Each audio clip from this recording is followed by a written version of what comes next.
жаңа айтылып жатыпты ғой, жұмыс басталды. Біздерде бизнеске бірінші қадам деген кейініміз бар. Бұл кредит баслangıçta 10 миллион сомға шейін беріледі.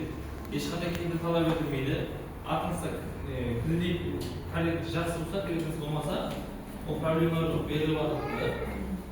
Сіз 10 миллионды алып, 18 айға беріледі. Егер пластикте абыр үстіп жаусаңыз, кейінгі дәмі бар, 20 миллионға шейін беріледі. Ол да сол 23%-дан кепілсіз беріледі. Субордамен беріледі, суборда 10 миллион 9 миллион түсіледі. Егер үйіңізде студент жастар болатын болса, бітіруші, бітірген 3 жыл болған болса, оларға 15%-дан беріледі, 20 миллионға шейін, 18-ге. Ол да кепілсіз страхованиемен беріледі, субордамен беріледі.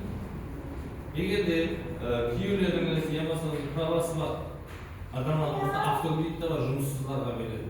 Ол 25%-дан 4 жылға беріледі. Бірақ баслangıç 30%-ны